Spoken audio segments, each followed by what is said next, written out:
எங்க ஜியாங்கிற ஒரு பொண்ணு பீரியட்ஸ் டைம்ல வயிறு வலியோட பஸ்ல உட்காந்து போயிட்டு இருக்கும்போது ஒரு ஓல்டு மேன் பக்கத்துல வந்து சீட் குடுமான்னு கேட்க, இல்லைங்க என்னால தர முடியாதுன்னு சொல்றா.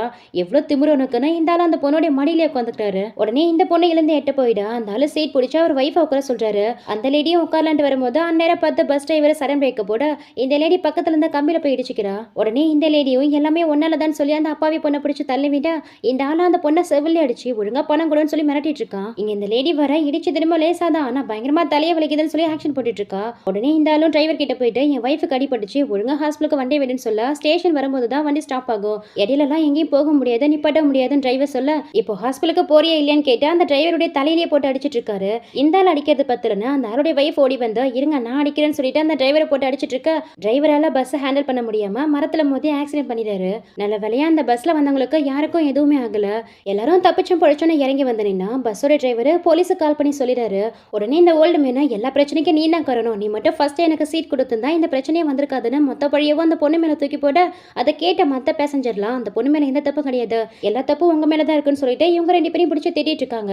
உடனே இதுங்க ரெண்டும் அப்பாவி மாதிரி அந்த சிட்டிலே ஒரு பெரிய பணக்காரனுக்கு ஃபியான்சி இருக்கக்கூடிய அவங்க பொண்ணுக்கு கால் பண்ணி சொல்ல இந்த திமிரு பிடிச்ச பொண்ணு என் அம்மா அப்பா புள்ளி பண்ணா அவங்கள யாரையும் சும்மா விட மாட்டான் இது வந்துடுன்னு சொல்லிட்டு கிளம்பி வந்துட்டு இருக்கா. இந்த திமிரு பிடிச்ச பொண்ணை மேரேஜ் பண்ணிக்க போறா அந்த பணக்கார பையனும் சோஷியல் மீடியாவில் அங்க நடந்துட்டு இருக்க அந்த நியூஸை பார்த்துடுறான். அந்த வீடியோவை பார்த்ததுமே செம்ம ஷாக் ஆயிடுறான். ஏன்னா அந்த அப்பாவி பொண்ணு ஜியா இருக்கு இல்லையா அவருடைய அண்ணன் தான் இந்த பணக்கார பையன். தங்கச்சி போன பஸ் ஆக்சிடென்ட் ஆச்சுன்னு தெரிஞ்சதுமே உடனே அந்த இடத்துக்கு கிளம்பி போயிட்டு இருக்கான். இங்க அந்த ஓல்டு லேடியும் ஒழுங்கா எல்லா தப்பையும் நீ தான் பண்ணுன்னு ஒத்துக்கோ இல்லைன்னா உன்னை சும்மா விட மாட்டேன்னு இந்த அப்பாவி பொண்ணை பிடிச்சி மிரட்டிட்டு இருக்கா.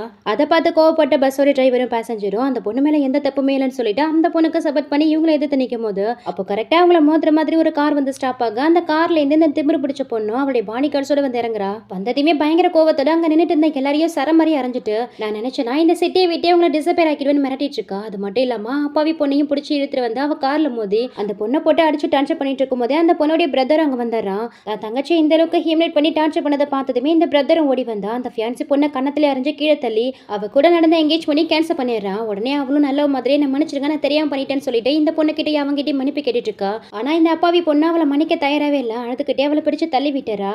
ஃபைனலா எல்லா பிரச்சனைக்கும் காரணமா இருந்த இந்த ஃபியான்சி பொண்ணுடைய பேரண்ட்ஸையும் அவளையும் அந்த சிட்டியை விட்டு டிசப்பேர் ஆக்கிடுறா.